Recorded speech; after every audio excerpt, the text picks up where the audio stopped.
നീ സദക്ക അതിനൊരു സബബാക്കണേ റബ്ബി. അല്ലാഹു കബൂലാക്കുമാറാകട്ടെ, അല്ലാഹു സ്വീകരിക്കുമാറാകട്ടെ ഇൻഷാ അല്ലാഹ്. അപ്പൊ രണ്ടാമത്തെ വിഭാഗം ജീവിതത്തിൽ സുന്നത്ത് ചെയ്യുന്നവർ. അല്ലാഹു ഭാഗ്യം നൽകി അനുഗ്രഹിക്കുമാറാകട്ടെ, അല്ലാഹു ഭാഗ്യം നൽകി അനുഗ്രഹിക്കുമാറാകട്ടെ. എന്റെ പ്രിയമുള്ള സഹോദരങ്ങൾ, ഇപ്പൊ നിർത്താറായിട്ടാ ഇൻഷാ അല്ലാഹ്. അൽഹംദുലില്ലാഹ് 11:15 11:30 നിർത്താമെന്ന് പറഞ്ഞു. വാക്ക് പറഞ്ഞാൽ പാലിക്കണം, വാക്ക് പറഞ്ഞാൽ പാലിക്കണം. പാലിച്ചില്ലെങ്കിൽ വലിയ പ്രയാസമാണ്. അല്ലാഹു നമുക്ക് വാക്ക് പാലിക്കാൻ ഭാഗ്യം നൽകി അനുഗ്രഹിക്കുമാറാകട്ടെ. ദുആ ചെയ്തൂടെ? ദുആ ചെയ്തൂടെ? നിങ്ങൾ ഇരുന്ന ഒരു ഇത്തിരി നേരം കൂടെ പറയില്ലെങ്കിൽ ഞാൻ ദുആ ചെയ്യും. എന്ത് വേണം? മണിയർ രഹസ്യമൊന്നും അല്ലല്ലോ. ഇ.പി. ഉസ്താദൊക്കെ വഴുത് പറഞ്ഞ എല്ലാവരും കേൾക്കാനിരിക്കും, നമുക്ക് പറയാൻ പറ്റുമല്ലോ. എന്ത് വേണം? പറയണോ ഇരിക്കോ? ദുആ ചെയ്യണോ ഇരിക്കോ? പറയണം. പറയണം ആഗ്രഹമുള്ളവരെന്ന് കൈപൊക്കിക്കേ. എനിക്ക് 1 പവനൊന്നും വേണ്ട. പെൺകുട്ടികളെ കെട്ടിക്കാൻ 1 പവനൊന്നും വേണ്ട. ഞാൻ 1 ഗ്രാമേ ചോദിക്കത്തുള്ളൂ. ഒരേ 1 ഗ്രാം. അത് ഈ വർഷമല്ല, അടുത്ത വർഷം.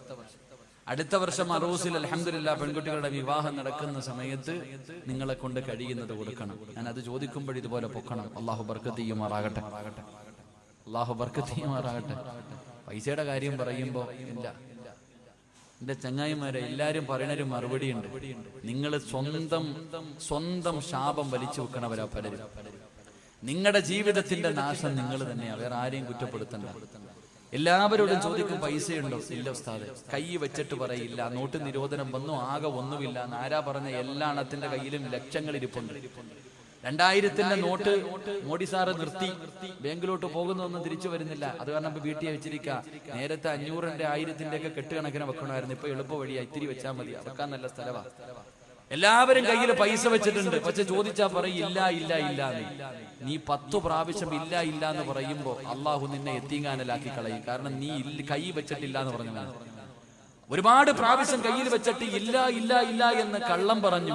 അവസാനം അള്ളാഹു നിന്നെ അങ്ങനെ തന്നെ ആക്കും. അള്ളാഹു കാക്കുമാറാകട്ടെ, അള്ളാഹു കാക്കുമാറാകട്ടെ.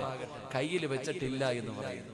കൊടുക്കാൻ മനസ്സില്ലെങ്കിൽ മനസ്സില്ല എന്ന് പറയണം. ഞാൻ തരൂല, അതിൽ ആണത്തുണ്ട്. വീട്ടിലൊരാൾ വന്നു, ഞാൻ തരൂല, എന്റെ കയ്യിലുണ്ട്, അതിലൊരു മര്യാദയുണ്ട്. അല്ലെങ്കിൽ കൊടുക്കുക. വെച്ചിട്ടില്ല എന്ന് പറഞ്ഞാൽ എത്ര പാപം വലിക്കണേ. കൈ വെച്ചിട്ട് കള്ളം പറഞ്ഞ പാപം കൂടെ. കള്ളം പറഞ്ഞാൽ കിട്ടുന്ന പ്രതിഫലം എന്ത്? കള്ളം പറയുന്നവന് കിട്ടുന്ന പ്രതിഫലം എന്ത്? നാളെ അവന്റെ തല പട്ടിയുടെ തലയും കഴുതയുടെ രൂപവുമാണെന്ന് നബി മുഹമ്മദ് മുസ്തഫ. കള്ളം പറയരുതെന്ന് പറഞ്ഞാൽ എങ്ങനെയാ ചിന്തിച്ച്? അള്ളാഹുവിന്റെ പ്രവാചകൻ സല്ലല്ലാഹു അലൈഹി വസല്ലം തങ്ങൾ നടന്നു പോകുമ്പോ സഫിയ റളിയല്ലാഹു തആല അൻഹ തന്റെ മകനോട് വിളിച്ചു, മോനെ ഈ വാടാ, ഒരു സമ്മാനം തരാം.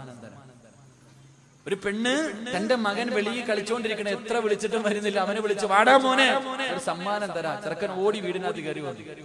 അള്ളാഹുവിന്റെ പ്രവാചകൻ ചോദിച്ചു, എന്തെങ്കിലും കൊടുക്കാനാണോ വിളിച്ചത്? ഇല്ല നബിയെ, ഒരുപാട് നേരം വിളിച്ചിട്ടും വരുന്നില്ല, അപ്പോ അതുകൊണ്ട് വിളിച്ചതാ. കൊടുക്കാൻ വല്ലതും ഉണ്ടോ? ഒരു കാരക്കയുണ്ട് നബിയെ.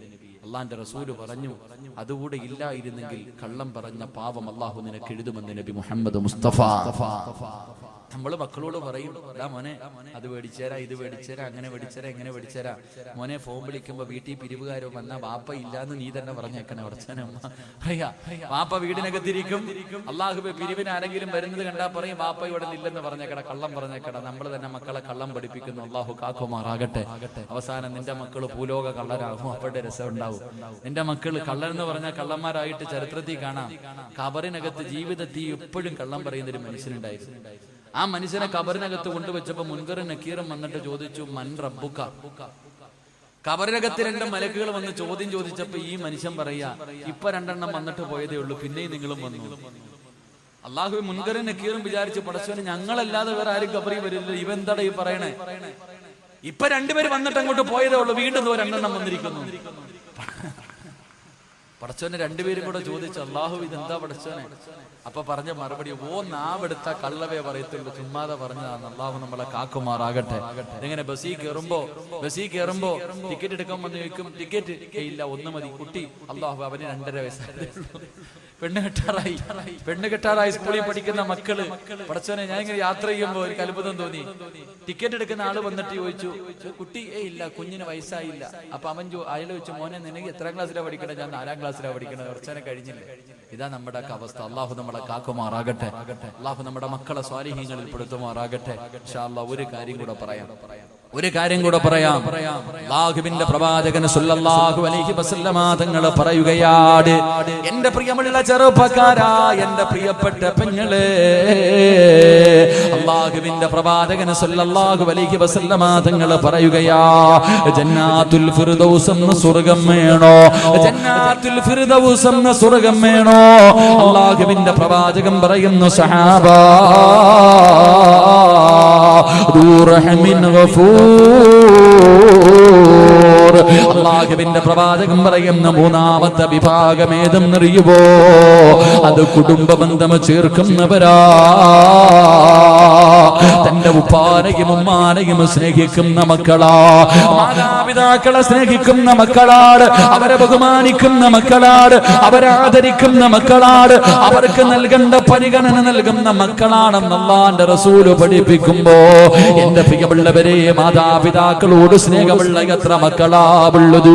ഉമ്മാനെ ചീത്ത വിളിക്കുന്ന മക്കളുണ്ടല്ലോ, ഉമ്മാനെ തല്ലുന്ന മക്കളുണ്ടല്ലോ, കളവി നീ മിണ്ടരുതെന്ന് പറയുന്ന മക്കളുണ്ടല്ലോ, സ്വന്തം ഉമ്മാനെ ഭീഷണിപ്പെടുത്തുന്ന മക്കളുണ്ടല്ലോ, സ്വന്തം ഉമ്മയോടും വാപ്പയോടും നിസാര കാര്യത്തിന്റെ പേരിൽ പിണങ്ങി നടക്കുന്ന ചെറുപ്പക്കാരാ, എങ്ങനെ കഴിയുന്നു മോനെ? എങ്ങനെ കഴിയുന്നു മോനെ?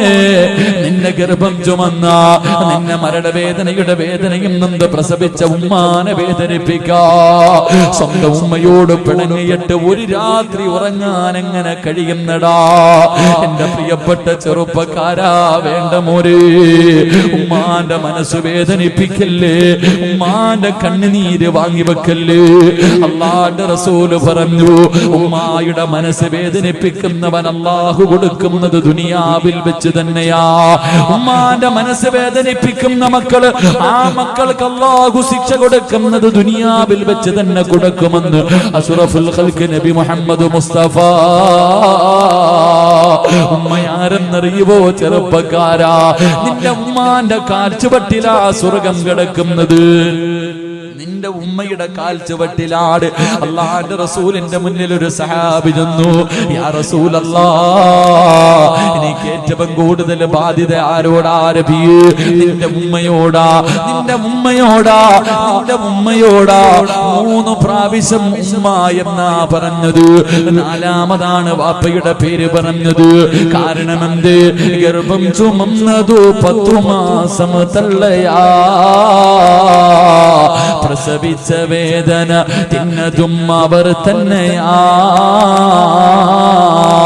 പാലൂട്ടി നിന്നെ വളർത്തലും അവരാണ്.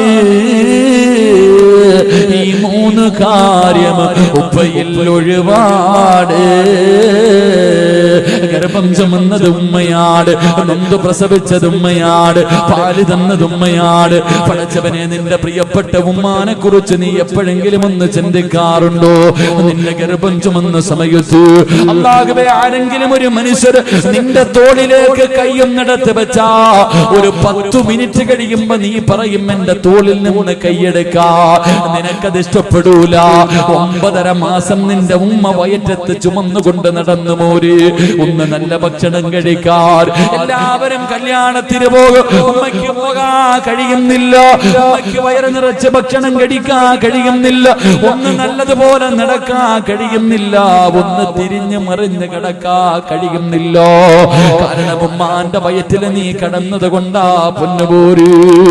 എന്നിട്ട് നിന്നെ പ്രസവിച്ച അപ്പ എത്തല്ലാ വേദന സഹിച്ചു പോര്. നിന്റെ ഉമ്മ എത്ര കരഞ്ഞിട്ടുണ്ടാകും.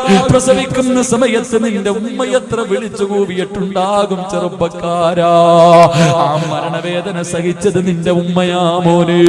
പട്ടിണിയാണെങ്കിലും എഴുന്നേക്കാൻ വയ്യാതെ കിടക്കുമ്പോഴും നീ ഒന്ന് കരഞ്ഞാൽ ഓടി വന്ന് കോരിയെടുത്തത് നിന്റെ ഉമ്മയാ മോനെ.